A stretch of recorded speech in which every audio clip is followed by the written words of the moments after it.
तो अभी हम लोग जो है देखते हैं क्वेश्चन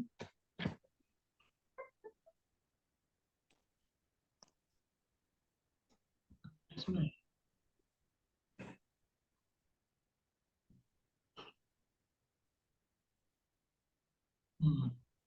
ठीक है। दिस इज दी, प्लीज जो है म्यूट कर लीजिए और वीडियो भी ऑफ कर लेना। ठीक है। यूनिट 3 में दिसंबर 2023 एंड जून 2023, ये दोनों के जो पी वाई क्यू है लगभग, इसमें 10 11 12 क्वेश्चन थे और इसमें लगभग 8 क्वेश्चन है। तो ये जो लगभग 20 क्वेश्चन हम लोग डिस्कस करेंगे आज की क्लास में, जितने भी हो पाएंगे। हम विल ट्राई टू अंडरस्टैंड कि किस टाइप का पैटर्न है क्वेश्चन का रिसर्च पार्ट से इन आवर एग्जाम। ओके। तो ये क्वेश्चन पहले दिसंबर वाले करते हैं, देन यूनिट ये करेंगे। ठीक है। यस। हाँ, दिसंबर 2023 का क्वेश्चन है। क्वेश्चन को पढ़िए, आंसर दीजिए।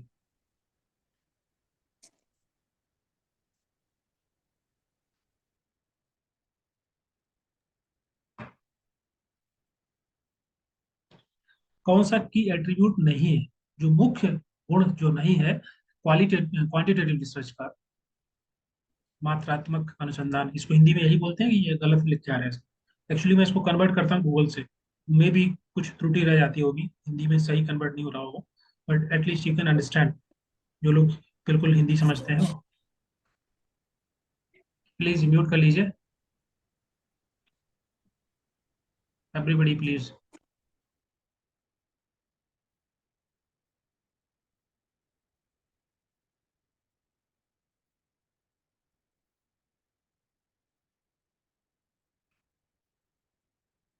Which option will be right?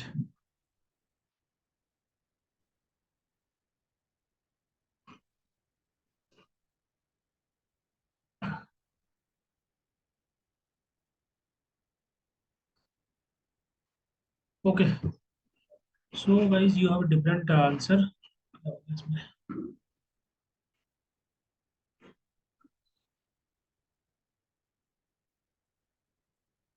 Please video of कर लीजिए सब लोग।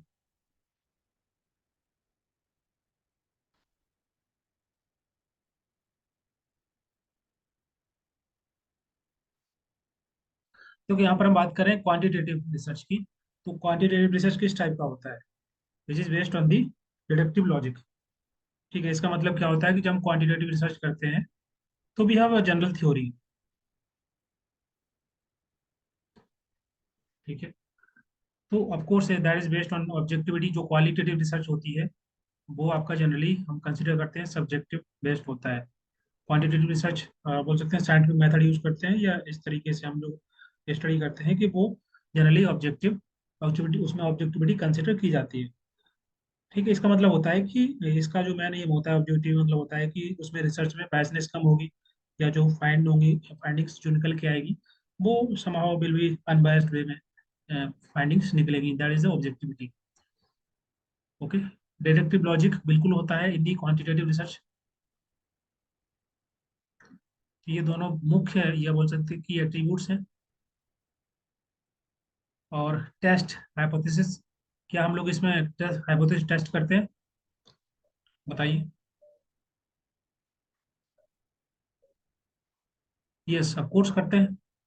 एक हाइपोथेसिस जो है हम लोग इसमें बनाते हैं, क्रिएट करते हैं, और इसको टेस्ट किया जाता है। तभी तो हम डिसाइड कर पाएंगे कि जो थ्योरी जनरलाइज हमने किया हुआ है डिडक्टिव लॉजिक के माध्यम से, उसको हम प्रूव कर पाएंगे कि जो हाइपोथेसिस मैंने बनाया हुआ है, ये क्या कॉमन स्टेप होता है साइंटिफिक मेथड में, जिसमें उस हाइपोथेसिस को बनाते हैं, उसको टेस्ट करते हैं, फिर फाइंडिंग्स निकाल के लाते हैं। ठीक है। तो आपका टेस्टिंग हाइपोथेसिस होगा। अब इसमें देखो पहला लिखा है जनरेटिंग हाइपोथेसिस। तो वैसे हाइपोथेसिस बनाते हैं, जैसे कि जो भी जनरल थ्योरी, टेंटेटिव थ्योरी हम डेवलप करते हैं, वो भी इसका हिस्सा होता है। लेकिन ये स्पेसिफिक ऑब्जर्वेशन के अंदर हम बोल सकते हैं नहीं आएगा, क्योंकि यहाँ पूछा है कि कौन सा की एट्रीब्यूट्स है। तो क्वांटिटेटिव रिसर्च के अंदर हम लोग मुख्य रूप से टेस्टिंग करते हैं हाइपोथेसिस की, that is based on the objectivity and also deductive logic. ये तीनों है इसमें, पहला वाला आंसर में नहीं है, तो आप पहला वाला मार्क कर सकते हैं। ठीक है।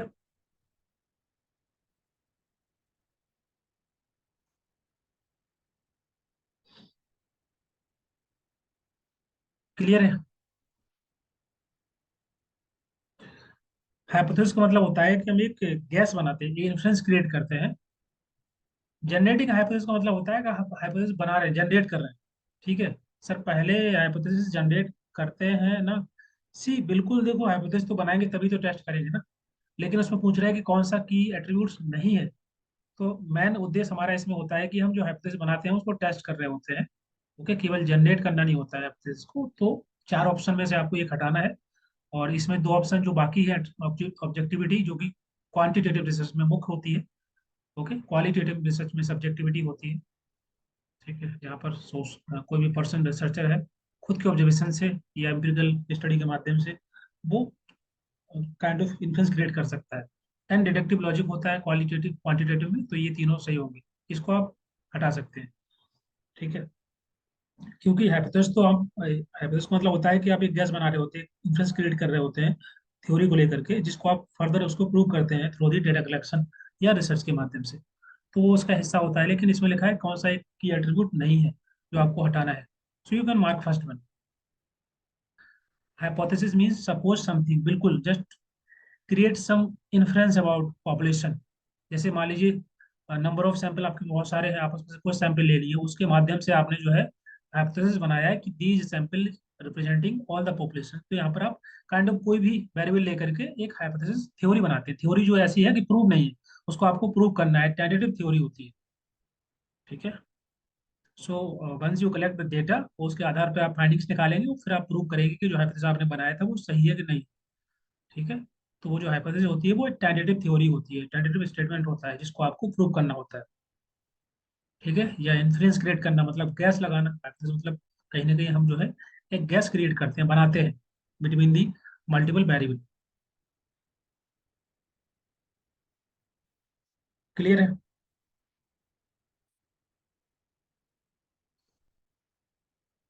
मल्टीपल वेरिएबल के बीच में जो रिलेशन बनाते हैं, एक बहुत ही गैस क्रिएट करते हैं, इन्फ्लुएंस क्रिएट करते हैं, उसको हम हाइपोथेसिस बोलते हैं। Next question, question number, question number second पढ़िए। General to particular also, yes.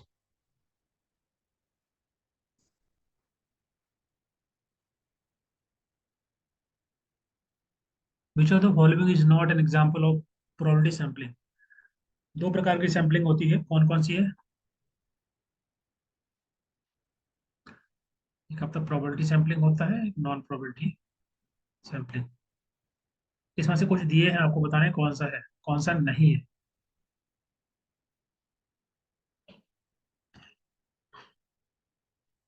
पहला लिखा है सिंपल रैंडम सैंपलिंग, तो ये तो आपका प्रोबेबिलिटी सैंपलिंग है। सिंपल रैंडम सैंपलिंग का मतलब क्या होता है कि यहाँ पर जो है हर एक इंडिविजुअल जो होगा पॉपुलेशन से, उसके पास इक्वल चांस होगा being selected in the group, या जो भी पॉपुलेशन है उसमें से। मान लीजिए 100, एक बॉक्स है उसके अंदर 100 चॉकलेट्स हैं, आपने उसमें से 10 निकाल ली, रैंडमली निकाल रहे हैं, तो वो आपका रैंडम सैंपलिंग होगा। या मान लीजिए स्कूल में से आप स्टडी कर रहे हैं, स्टूडेंट का जो है फीडबैक चाहते हैं, तो उसमें से रैंडमली आपने कुछ स्टूडेंट सेलेक्ट कर लिए, तो क्या होगा, वो रैंडम सैम्पलिंग होगा। ठीक है, उसमें किसी प्रकार का बायसनेस नहीं है, और रैंडमली आप उसमें से चूज कर रहे हैं, that have equal chance of selection from the population. तो ये तो आपका सही है, मतलब यहाँ लिखा है नॉट, तो ये गलत हो जाएगा। Next, lottery method. Lottery method क्या होता है? ये भी एक काइंड ऑफ आपका प्रोबेबिलिटी सैम्पलिंग होता है। इसको बोल सकते हैं similar kind of simple random sampling, कि इसमें कोई भी जो है कोई भी नंबर आ सकता है। लॉटरी में जनरली क्या होता है, रैंडमली होता है ना, पता नहीं होता पहले से, तो रैंडमली चूज होता है इसमें। तो ये lottery method is some kind of simple random sampling. Next है कोटा मेथड। कोटा मेथड का मतलब क्या होता है? ये नॉन प्रोबेबिलिटी सैम्पलिंग है, जहाँ पर एज ए रिसर्चर हम जो है कुछ इंडिविजुअल्स को सेलेक्ट करते हैं based on the predetermined quota. ठीक है, जैसे मान लीजिए आपने कुछ 50% फीमेल को सिलेक्ट कर लिया, 50% मेल को सिलेक्ट कर लिया, ये आपने सैंपल लेना है, तो आप जो डेटा कलेक्ट करेंगे मेल से अलग करेंगे, फीमेल से अलग करेंगे, या सिंपल बोल सकते हैं कि आपने पहले से सेट कर लिया है। ठीक है, to ensure the sample reflection from the particular characteristics, जैसे ये फीमेल है, ये मेल है, और जो आप डेटा लेंगे वो आप 50% फीमेल से ही कलेक्ट करेंगे, 50% मेल से कलेक्ट करेंगे, तो यहाँ पर आपने ऑलरेडी एक नॉन प्रोबेबिलिटी सैंपलिंग यूज कर ली है, क्योंकि यहाँ पर रैंडमली आप सेलेक्ट कर रहे हैं, मतलब कोटा सैंपलिंग जो है आप यूज कर रहे हैं यहाँ पर।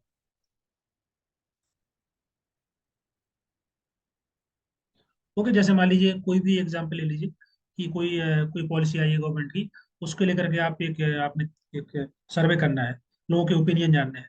ठीक है, तो उसमें आपने क्या किया कि 50% मेल लिए हैं, 50% फीमेल पार्टिसिपेंट लिए हैं। तो यहाँ पर जो है रिसर्चर जब स्टडी करेगा, जब डेटा कलेक्ट करेगा, ओपिनियन लेगा लोगों का, तो उसमें 50% मेल है, 50% फीमेल है, तो वो कोटा सैम्पलिंग में आ जाएगा। ठीक है, सैंपल डिसाइड कर लेते हैं कि चिल्ड्रन से लेंगे, systematic cluster and also probability sample. Yes, yes. That we will discuss further question. तो नेक्स्ट है स्ट्रेटिफाइड रैंडम सैम्पलिंग। इसका मतलब क्या होता है? स्ट्रेटिफाइड रैंडम सैम्पलिंग का मतलब, जैसे यहाँ लिखा है स्ट्रेटिफाइड मतलब स्ट्राटा में कन्वर्ट कर लेना, स्ट्राटा बना लेना, सब ग्रुप जो होते हैं। ठीक है, on the base of specific character.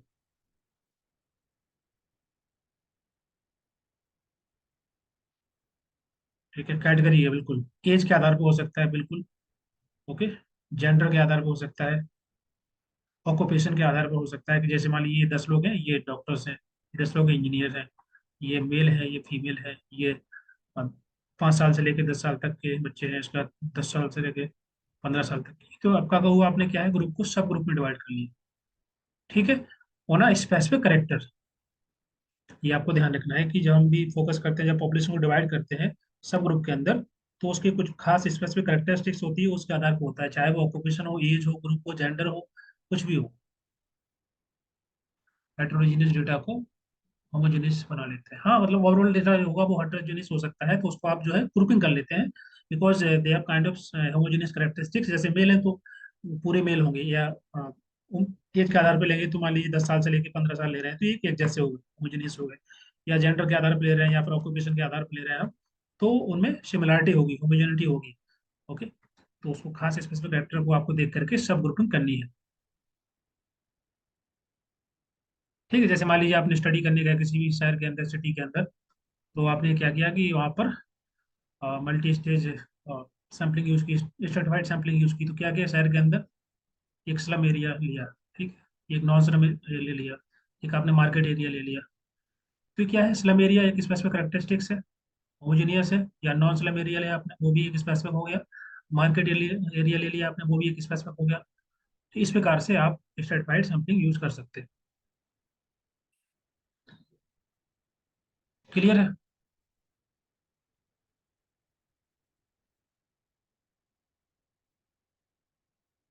बताइए।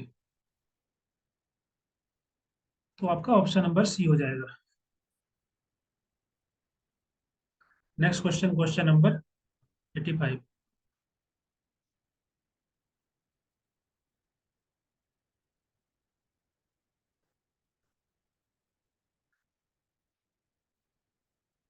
हेट्रोजीनियस डेटा होता है स्ट्रेटिफाइड सैम्पलिंग में। हाँ, डेटा स्ट्रेटिफाइड सैम्पलिंग में आपका हेट्रोजीनियस होता है, लेकिन जब आप उसको स्ट्रेटिफाइड करते हैं, तो सब ग्रुपिंग करते हैं, तो उसकी होमोजेनिटी के आधार पर सब ग्रुपिंग की जाती है, ग्रुप बनाते हैं। जैसे मान लीजिए पूरी सिटी, सिटी में तो सभी प्रकार के लोग हैं, आपने पॉपुलेशन लेना है कि आपने ये चेक करना है कि सिटी के अंदर जो है, जो गवर्नमेंट की स्कीम्स चलाई जा रही हैं, उनको लेकर के आपको लोगों के परसेप्शन या उनके एक्सपीरियंस को आपको सर्वे करना है। तो वहाँ पर भांति भांति के लोग रहते हैं, सभी प्रकार के रहते हैं। तो आपने फोकस किया कि ये काम करते हैं, स्लम एरिया में पूछते हैं, तो एक ग्रुप बना लिया आपने, एक नॉन स्लम एरिया ग्रुप बना लिया, एक बना लिया मार्केट एरिया, जहाँ पर काइंड ऑफ जो वेंडर्स काम करते हैं, या बाकी के मार्केट एरिया पूरा। या और एक एरिया ले लिया जहाँ पर लोग रहते हैं, रेजिडेंशियल एरिया, मैन टाउन। तो ये क्या होगा, आपने ग्रुपिंग कर ली on the basis of homogeneity, एक जैसे लोग हैं।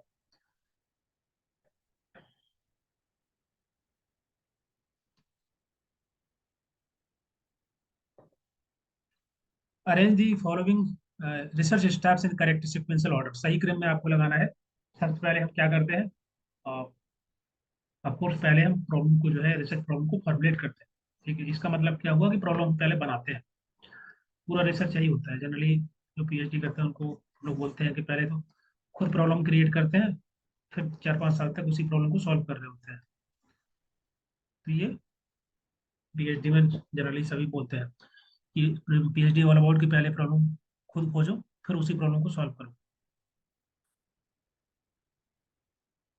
ठीक है, तो पहले हम, खोजने का मतलब ऐसा नहीं कि प्रॉब्लम खोज रहे होते, प्रॉब्लम होती है, लेकिन कुछ सही तरीके से रिसर्च वे में जो है, सिस्टमेटिक तरीके से उसको हम फाइंड आउट करते हैं।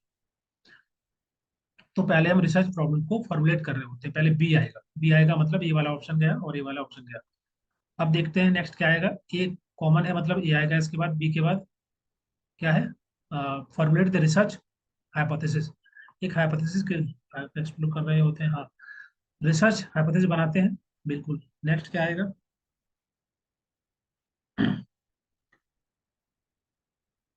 कि जो भी आपके पास हाइपोथेसिस है उसके बाद आएगा आपका option number C, formulate the research design.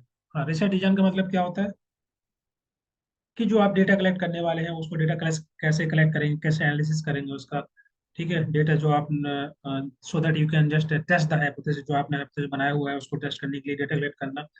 तो रिसर्च मेथड्स यूज करते हैं मल्टीपल, जैसे कि सर्वे करना, एक्सपेरिमेंट करना, किसी भी रूप में डेटा कलेक्ट कर रहे होते हैं डिफरेंट तरीके से, ठीक है। तो डिजाइन आ जाएगा। नेक्स्ट क्या आएगा, data collection and analysis and interpretation. जो डेटा आपके पास आ गया है थ्रू दी स्टडी, आपने डेटा कलेक्ट किया है, उसको आप डेटा कलेक्ट करने के बाद एनालाइज करेंगे और इंटरप्रेट करेंगे, मतलब आप रिजल्ट निकालेंगे, फाइंडिंग निकाल देंगे उसका।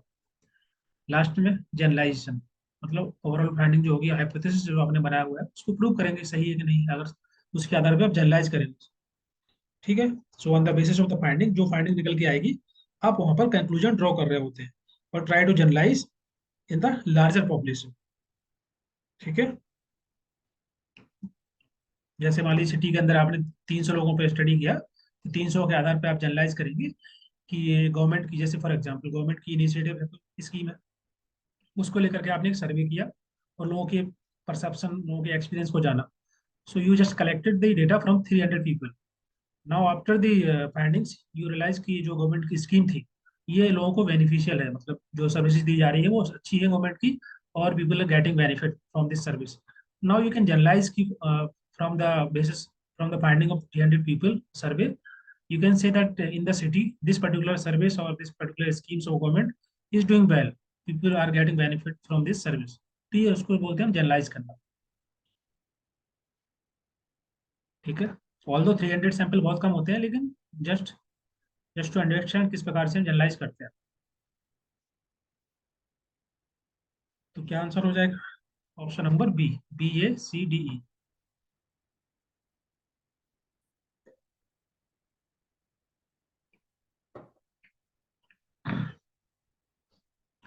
ये कोई कुछ लिखा हुआ है, एक मिनट, क्वेश्चन पढ़िए। ये हो गया आंसर, इसका पढ़िए। PhD DAIG शॉर्ट की समझे के लिए एक्सप्लोर कर रहे होते हैं design problem, hypothesis, design, data collection. क्योंकि इसमें ज़्यादा कुछ रटने की जरूरत नहीं होता है, ये तो बेसिक फ्लो है रिसर्च का, कि पहले हम प्रॉब्लम फाइंड आउट करते हैं, प्रॉब्लम है क्या, उसको सही तरीके से इन्वेस्टिगेट करते हैं, ठीक है। उसके बाद हमारा काम होता है कि उसको लेकर के फिर हम रिसर्च क्वेश्चन डिजाइन कर रहे होते हैं, रिसर्च ऑब्जेक्टिव, रिसर्च हाइपोथेसिस बना रहे होते हैं। फिर जो है रिसर्च डिजाइन तैयार करते हैं, मेथोलॉजी कौन कौन सी यूज करने वाले हैं, कैसे डेटा कलेक्ट करेंगे, टूल्स एंड टेक्निक्स क्या है, सैम्पलिंग क्या यूज करने वाले हैं, तो ओवरऑल मैथोलॉजी, रिसर्च मैथोलॉजी हम तैयार करते हैं, जिसके आधार पर आप डेटा कलेक्ट करते हैं। फिर आप डेटा कलेक्ट करने के बाद डेटा एनालिसिस करते हैं, डिफरेंट टूल्स आते हैं, जैसे कि आप क्वांटिटेटिव डेटा यूज करते हैं, जनरली एनवीबो होता है और बाकी सॉफ्टवेयर होते हैं, एक SPSS होता है। तो इस प्रकार से मल्टीपल सॉफ्टवेयर से हम डेटा को एनालिसिस करते हैं और फिर फाइंडिंग्स निकालते हैं और उसको जनरलाइज करते हैं, जो भी आपका फ्रेमवर्क होता है उसको लेकर के। The relationship variable between two sorry the relationship between two variable is positive. इसका मतलब हुआ कि दोनों के दोनों वेरिएबल जो है सेम डायरेक्शन में मूव कर रहे हैं, ठीक है। नंबर ऑफ आर आप स्टडी कर रहे हैं, एक वेरिएबल हो गया, दूसरा वेरिएबल हो गया रिजल्ट, उतना बेहतर आपका रिजल्ट आएगा, ठीक है। बाकी केस में और भी वेरिएबल ये बोल सकते हैं इनडायरेक्ट इम्पैक्ट कर सकते हैं, लेकिन समझने के लिए मान लीजिए एक वेरिएबल ही है, दो वेरिएबल, तो एक बढ़ेगा तो दूसरा ऑटोमेटिक बढ़ेगा ही बढ़ेगा, ठीक है, इस प्रकार से। या कोई भी एग्जाम्पल ले सकते हैं जिसमें आप एक वेरिएबल को बढ़ाने पर, चेंज करने पर दूसरे वेरिएबल उसी डायरेक्शन में, सेम डायरेक्शन में वो आगे बढ़ता है। Next question, question number 96। ये भी अगर इजी क्वेश्चन है, देखो इस बार क्वेश्चन जो है आई थिंक बहुत टफ नहीं आए हैं, ये तो बहुत बेसिक क्वेश्चन है, ये तो आप लोगों ने पढ़ा होगा मास्टर्स में भी। ठीक है। Methodology steps in research in the correct sequence, सही क्रम में आपको इसको व्यवस्थित करना है। और सैम्पलिंग डिजाइन, कोई कुछ बोल रहा है क्या? ओके।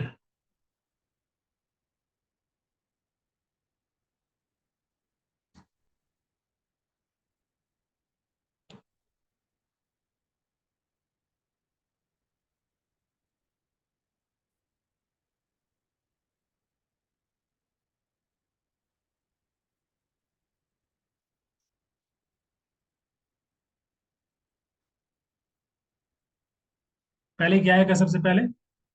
देखो यहाँ पर जो है रिसर्च स्टेप्स का जो क्रम है ना, मेथोलॉजी की बात कर रहे हैं, मेथोलॉजी में स्टेप्स जो होते हैं, तो पहले हम जो रिसर्च अप्रोच डेवलप करते हैं ना, ई आएगा पहले। इसका मतलब क्या होता है? रिसर्च अप्रोच का मतलब होता है कि एक ओवरऑल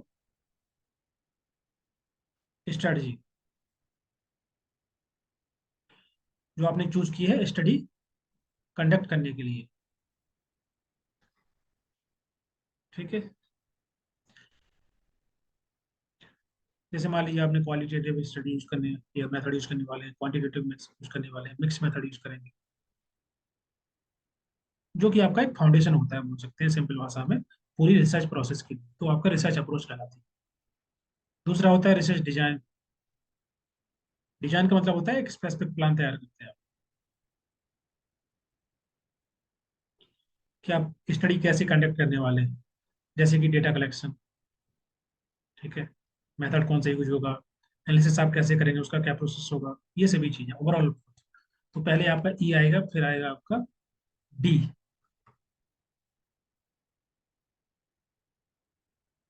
ई और डी दो एक में ही ऑप्शन में, डी वाले में, बाकी में नहीं। तो पहले रिसर्च अप्रोच आएगी, फिर आएगा रिसर्च डिजाइन, उसके बाद आएगा आपका सैंपल डिजाइन। सैंपल डिजाइन का मतलब क्या होता है? कि किस प्रकार से आप जो है सैंपल्स है, पार्टिसिपेंट जो है उनको कैसे सिलेक्ट करने वाले हैं, या जो डेटा है उसको कैसे सिलेक्ट करने वाले हैं फ्रॉम द टारगेट पॉपुलेशन, जो आपके पास टोटल फिनोमेना है, टोटल यूनिवर्स है या टोटल पॉपुलेशन है, उससे आप कौन कौन से जो है सैंपल या पार्टिसिपेंट सिलेक्ट करेंगे। ये सभी चीजें आप देखते हैं, जो कि टोटली बेस्ड होती है रिसर्च डिजाइन पर। जैसे आपने रिसर्च डिजाइन तैयार की होगी, जैसे आपकी अप्रोच होगी, उसी के माध्यम से आप डेटा कलेक्ट कर पाए, सैम्पलिंग यूज कर पाए। So after defining the research plan, पूरा प्लान बनाने के बाद आप डिसाइड करते हैं sampling design.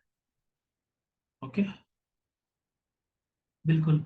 Research size, population, subset of population, everything he will decide once you create the approach and proper design of the research. So आएगा, next आएगा data collection. Data collection है इसमें। अच्छा, डेटा कोडिंग है। मतलब course पहले data collect करेंगे, फिर कोडिंग करेंगे। कोडिंग का मतलब क्या होता है? डेटा को सही तरीके से ऑर्गेनाइज करना। अब चूंकि आपके पास रॉ डेटा है, तो रॉ डेटा को क्या करेंगे? आप उसको सही से पढ़ नहीं सकते, आप पढ़ पाएंगे तो बाकी लोग नहीं पढ़ सकते, तो आपको फिर कहीं ना कहीं सही रूप से व्यवस्थित करने के लिए आप उसमें लेबल करते हैं या कैटेगराइज कर देते हैं। ठीक है। पूरे पूरे डेटा को प्रॉपर तरीके से ऑर्गेनाइज करने के लिए, एनालाइज करने के लिए टेबुलेशन मेथड यूज करना, या किसी भी रूप में आप उसको, जैसे कि होता है ना, कि आपने डेटा कलेक्ट किया, आपने देखा कि इस एरिया के अंदर ऑक्यूपेशन पे आप काम कर रहे हैं, तो देखा कि ये 10 लोग ऐसे हैं जो कि फार्मर हैं, 50 लोग ऐसे हैं जॉब करते हैं, टीचर हैं। तो आपने एक टेबल बनाया, यहाँ पर शो कर दिया कि ऑक्यूपेशन, एज, और मेल फीमेल ऐसे करके आपने जो टेबलेशन यूज किया है उनको प्रॉपर तरीके से कैटेगराइज कर दिया। इससे आसानी होगी आपको डेटा को पढ़ने में, अंडरस्टैंड करने में, समझने में, सिस्टमेटिक तरीके से। तो डेटा कोडिंग की जाती है। हाँ, table, graph, pie chart, you can, और पिक्चर वगैरह जो भी होते हैं उसके माध्यम से आप डेटा को प्रेजेंट करते हैं, so that everybody can understand easily, even researcher also. Next होता है डेटा एनालिसिस। इसमें है, हाँ, डेटा एनालिसिस होगा। इसका मतलब क्या हो, कि जो भी आपने पहले जो टेक्निक्स यूज किए हैं डेटा को कलेक्ट करने के लिए, समझने के लिए, अंडरस्टैंड करने के लिए, फिर आपको डेटा सही तरीके से, जो आपके पास डेटा होता है, कोडिंग करते हैं, फिर उसको एनालाइज कर, कि जो आपने रिसर्च क्वेश्चन बनाए थे या जो आपका रिसर्च ऑब्जेक्टिव था, वो उसके आधार पर आपने डेटा कलेक्ट किया, कंक्लूजन निकाला, तो ये ओवरऑल जो इंसाइट डेवलप होती है, फाइंडिंग्स निकल के आती है डेटा एनालिसिस के बाद। सो लास्ट में आपका आएगा डेटा एनालिसिस करना, उससे आपकी फाइंडिंग निकल के आती है, कंक्लूजन निकल के आता है पूरी रिसर्च का। ठीक है। इसमें और भी मल्टीपल मेथड्स होते हैं, मतलब स्टेप्स होते हैं, क्योंकि आपके पास यही स्टेप दिए गए थे इसलिए आपको इनमें से चूज करना है, अदरवाइज और भी स्टेप्स में इंक्लूड हो सकते हैं, बहुत सारे स्टेप्स हो सकते हैं ना, उनकी कोई संख्या नहीं है। तो जस्ट आपको ये देखना है कि फ्लो कैसा बनता है रिसर्च का, स्पेशली मैथोलॉजिकल स्टेप की बात कर रहे हैं यहाँ पर। रिसर्च स्टेप्स में तो और भी शुरुआत से प्रॉब्लम फॉर्मुलेशन से लेके लास्ट में फाइंडिंग तक मल्टीपल स्टेप्स हो सकते हैं। So but you have to focus on methodological steps. Option number D हो जाएगा। टेस्टिंग हाइपोथेसिस बिल्कुल वो भी होता है। इसके अलावा पहले हम हाइपोथेसिस बनाते हैं, क्वेश्चन ऑब्जेक्टिव तैयार करते हैं, रिसर्च क्वेश्चन तैयार करते हैं, फ्रेमवर्क तैयार करते हैं, कॉन्सेप्चुअल फ्रेमवर्क, थ्योरेटिकल फ्रेमवर्क बनाते हैं। ठीक है, लिटरेचर रिव्यू करते हैं बिल्कुल, जैसे कि आपने पहले तो इंट्रोडक्शन लिखते हैं। वैसे अगर मैं बात करूँ, मान लीजिए आप रिसर्च प्रपोजल बना रहे हैं, तो पहले आप सबसे पहले उसका एक इंट्रोडक्शन लिखेंगे, उसके बाद लिटरेचर रिव्यू जो भी आप करने वाले हैं, इंटरनेशनल लिटरेचर रिव्यू, नेशनल, या आप किसी स्टेट के अंदर कर रहे हैं तो उस स्टेट का भी फिर आप लिटरेचर रिव्यू करेंगे। ठीक है, फिर आप कंसेप्चुलाइज करेंगे, जो आपका टॉपिक है उसके बारे में थोड़ा बताएंगे, चर्चा करेंगे, उसका लिटरेचर रिव्यू कर सकते हैं। ठीक है, फिर आपको एक जो भी रिसर्च क्वेश्चन है ऑब्जेक्टिव है, हाइपोथेसिस जनरली डिस्क्रिप्टिव रिसर्च में नहीं करते हैं, एक्सप्लोरेटरी में, तो क्वांटिटेटिव में जनरली नहीं यूज होती है हाइपोथेसिस, क्योंकि हम लोग वहाँ पर डिस्क्राइब कर रहे होते हैं। क्वालिटेटिव में, सॉरी, क्वालिटेटिव में नहीं होती है, क्वांटिटेटिव में हाइपोथेसिस बनाते हैं। तो रिसर्च क्वेश्चन बनाएंगे, रिसर्च ऑब्जेक्टिव बनाएंगे। ठीक है, सिग्निफिकेंस ऑफ स्टडी उसको भी लिखेंगे, स्कोप ऑफ स्टडी वो भी लिखेंगे, स्टेटमेंट ऑफ प्रॉब्लम्स उसको भी लिखते हैं। फिर आपका कंसेप्चुअल फ्रेमवर्क तैयार होता है, अगर आप जरूरत है as per the requirement of study, एक थ्योरेटिकल फ्रेमवर्क बनाते हैं।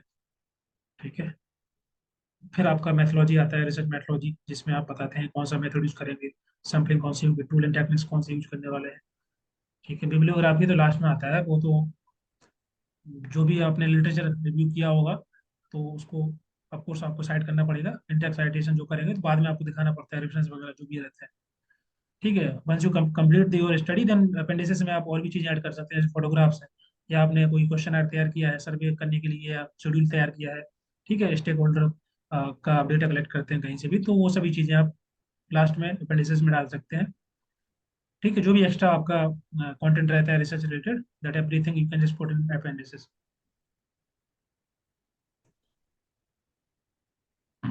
सर एग्जाम्पल के साथ बोलिए, स्टेप बाय स्टेप। तो ये तो सिंपल है एग्जाम्पल, आप समझ लीजिए ऐसे जाए कुछ भी।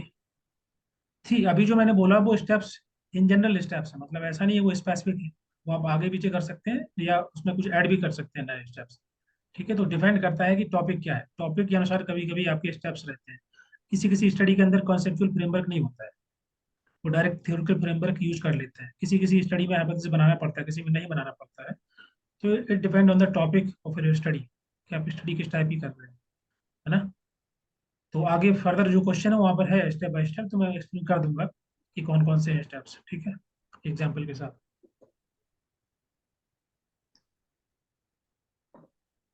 सारजू क्लियर है।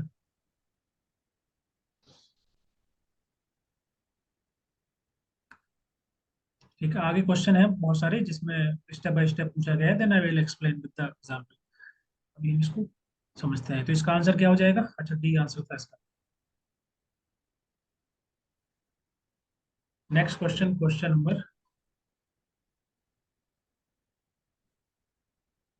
107। ये अच्छा क्वेश्चन है एग्जाम में, मतलब बोल सकते हैं 90% तो क्वेश्चन आता ही आता है।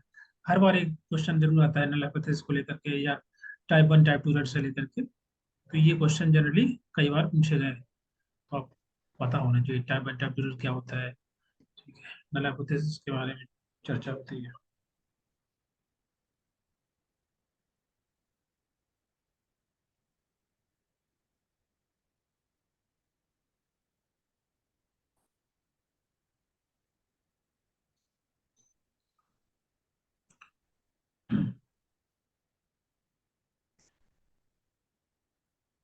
देखो, आसान भाषा में समझने के लिए बोल सकते हैं, टाइप वन एरर में क्या होगा, सही को गलत करते हैं, कर देते हैं, जनरली यही होता है कि हमको आता हुआ हम गलत करके आते हैं एग्जाम में, तो समझने के लिए आम भाषा में, लेवन में बोल सकते हैं कि जो चीज़ सही होती है उसको हम गलत कर देते हैं, तो वो आपका टाइप वन हो गया। टाइप टू का मतलब होता है कि गलत को जो है सही कर रहे होते हैं। ये बस समझने के लिए है, कोई मतलब कोई बहुत ही सही एनालॉजी नहीं है, बट आपको समझाने के लिए बोल दिया हूँ। टाइप बिनरी एरर में क्या होता है, इसमें हम ट्रू नल हाइपोथेसिस को रिजेक्ट कर रहे होते हैं, राइट। जो ट्रू नल हाइपोथेसिस है उसको रिजेक्ट करते हैं, इसका मतलब क्या हुआ कि आप सही जो है उसको गलत कर रहे हैं, समझने के लिए बस। टाइप टू में क्या होता है,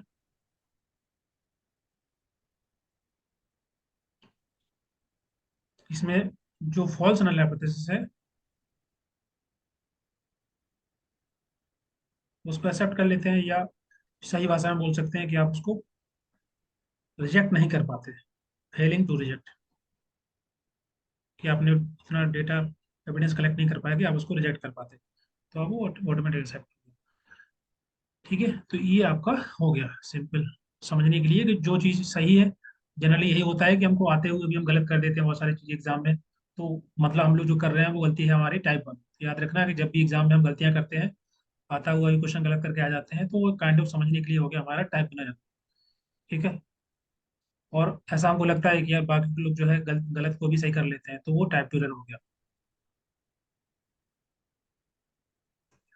फॉल्स नल हाइपोथेसिस को एक्सेप्ट, ट्रू नल हाइपोथेसिस को रिजेक्ट करना। हाँ, ठीक है, वही लिखा है कि ट्रू नल हाइपोथेसिस रिजेक्ट करते हैं टाइप वन में, और टाइप टू में फॉल्स हाइपोथेसिस को एक्सेप्ट करते हैं। ठीक है, और इसको याद करने का मैंने ट्रिक और बताया था, एक आर रावण टू करके ऐसे, आर जो जुड़ा हुआ है आपका वन से, और ये जुड़ा है सेकंड से, क्योंकि हम दोनों में ही नल हाइपोथेसिस की बात कर रहे हैं।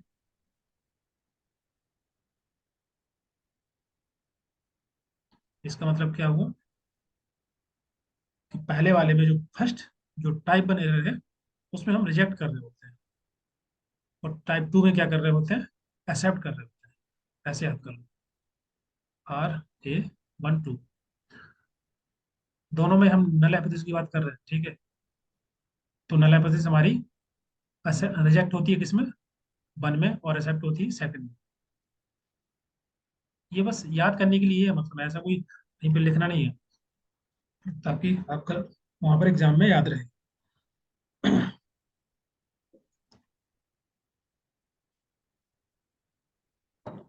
सो टाइप वन एरर कब होती है, टाइप वन एरर जब होती है जब हम नल हाइपोथेसिस को रॉन्गली रिजेक्ट कर देते हैं, और टाइप टू एरर कब होती है जब हम नल हाइपोथेसिस को रिजेक्ट नहीं करते, even that is proven invalid, उसके बाद भी उसको हम एक्सेप्ट कर लेते हैं, रिजेक्ट नहीं करते हैं, तो हमारा वो टाइप टू एरर होता है। खाना निकल लगा।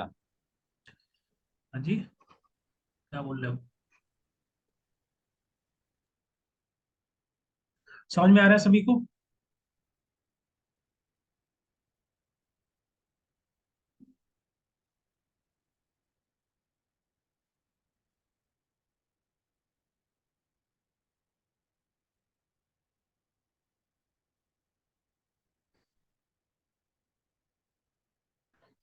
तो ये आपका टाइप वन और टाइप टू एरर हो गया, तो क्या आंसर होगा इसमें।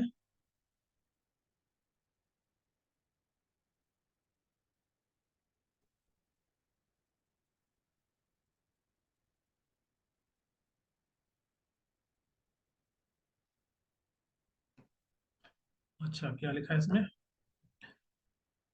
Null hypothesis is true and rejected, ठीक है, ये ले लिया हमने। उसके बाद null hypothesis is false and accepted, ये ले लिया। तो बी और डी करेक्ट हो जाएंगे, ऑप्शन नंबर सी आपका करेक्ट हो जाएगा। तो याद रखना कि सही को जो है हम गलत करते हैं एग्जाम के अंदर, मतलब हम जो गलती कर रहे होते हैं वो आपका टाइप वन एरर होता है, तो ये तो याद रहेगा आपको हमेशा, क्योंकि हम ये गलती करते हैं, तो हमेशा मानेंगे कि ये टाइप वन एरर है। ठीक है, जहाँ पर हम रिजेक्ट कर देते हैं समझने के लिए, बट ट्रू नल हाइपोथेसिस। और दूसरा हो गया आपका, ये तो टाइप वन हो गया। टाइप टू में क्या हो गया कि हम जो फॉल्स नल हाइपोथेसिस है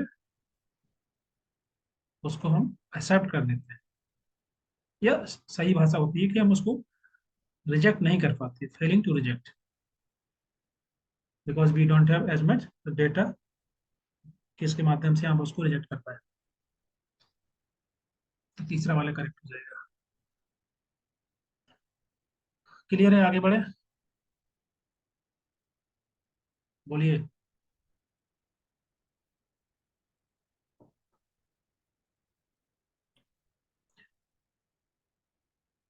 नेक्स्ट क्वेश्चन, क्वेश्चन नंबर 119। ये क्वेश्चन अच्छा क्वेश्चन है, इसको पढ़िए, देखिए क्या लिखा है इसमें, क्या पूछना चाह रहे हैं वो। ये कुछ टर्म है, अगर आपको इनके बारे में पता है तो आप आंसर लगा सकते हैं इसका। Stroke version argument, ad hominem attack, और bandwagon appeal, and over generalisation.